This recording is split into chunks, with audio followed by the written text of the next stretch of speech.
Senhor Jesus.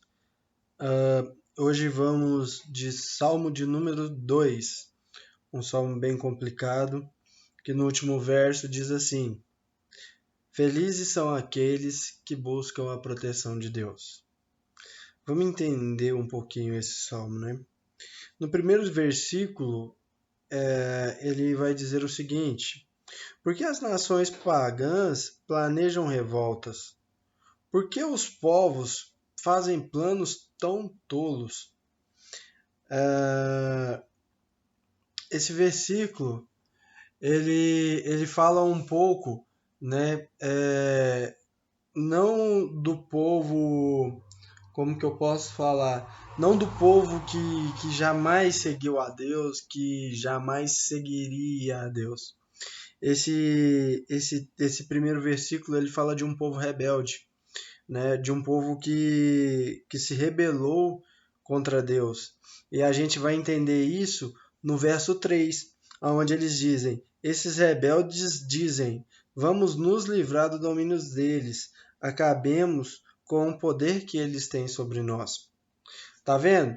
Que uma pequena leitura, uma pequena pausa para entender, a gente vai ver que nem sempre, quando a Bíblia está falando de pagão, está falando de um povo que não seguiu ou que jamais seguiria, né, entre aspas, o caminho de Deus, né? E no segundo verso vai dizer assim: os seus reis se preparam e os seus governantes fazem planos contra Deus, o Senhor, e o rei que ele escolheu. Ou seja, aqui está falando do próprio povo, né?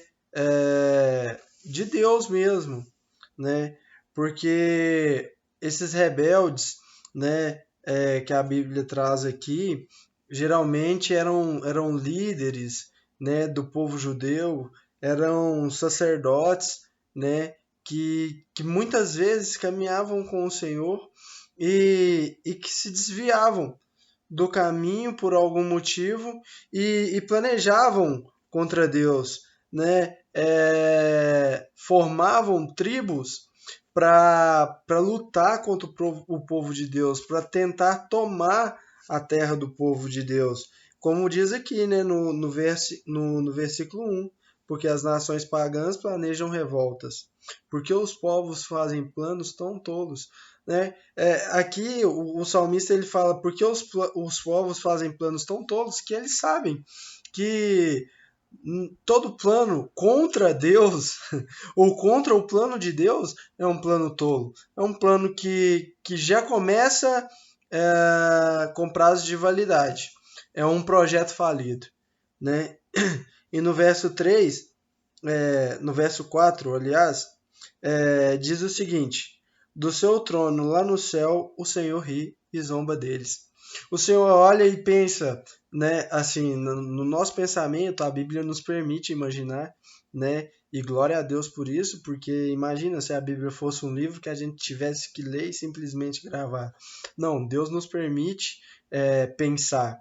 E eu imagino Deus olhando do céu e pensando, nossa, cansaram de ver eu fazendo prodígios e maravilhas e agora se rebelam contra mim e fazem planos como se pudessem me derrotar. Gente, Deus é onipotente, onisciente, onipresente. Será mesmo que nós, meros humanos, podemos derrotar a Deus? Podemos fazer planos contra Deus? Planos vitoriosos contra Deus? Né? É meio complicado. E então o Senhor zomba e ri deles. Então, muito irado, ele os ameaça e os assusta com o seu furor. Ele diz: Já coloquei o meu rei no trono lá em Sião, o meu Monte Santo. Aqui, o salmista ele já está fazendo uma profecia acerca do Messias, né? Quando eu não sei, eu não vou afirmar porque eu não tenho base bíblica agora no momento para fazer isso, mas é como dizem, né, que Jesus está sentado à direita de Deus Pai, né? É, aqui, né, o salmista faz uma alusão a isso, né, ao Senhor Jesus sentado ao lado do Pai, né? Ele diz: já coloquei o meu rei no trono lá em Sião, o meu Monte Santo, o Monte Santo do Senhor, né? O Monte Sião. O rei diz: anunciarei o que o Senhor afirmou. O Senhor me disse: você é meu filho. Hoje eu me tornei seu pai. Isso no verso 7 que vai dizer.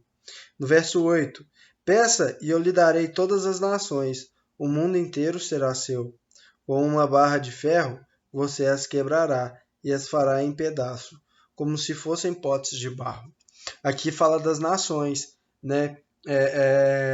Jesus, na oração sacerdotal, ele vai falar assim, que ele cuidou, parafraseadamente falando, ele cuidou de todos, menos o filho da perdição, né? Menos aquele que veio para se perder, que veio para trair Jesus.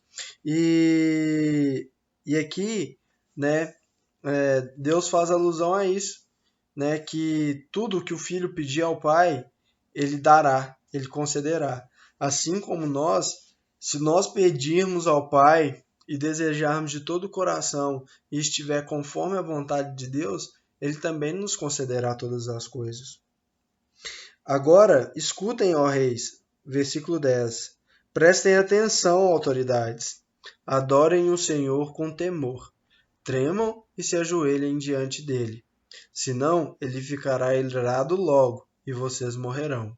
Felizes são aqueles que buscam a proteção de Deus. Aqui o salmista, né, ele termina como da mesma maneira que ele começou o primeiro verso do primeiro salmo, do salmo de número 1. Né? Felizes são aqueles que não se deixam levar, né? Felizes são aqueles, né? Aqui no verso 12 ele termina: felizes são aqueles que buscam, né, a proteção de Deus. Então, tá aí o salmo, né, que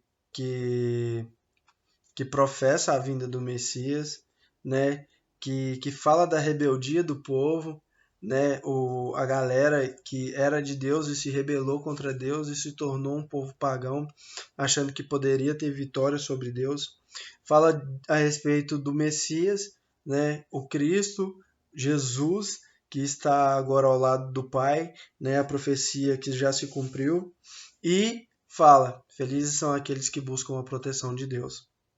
Que a gente não se rebele contra Deus e que, além de não se rebelar, a gente busque a proteção dele, porque nós seremos felizes fazendo isso. Eu serei feliz, você será feliz, e o nosso caminho será de bem.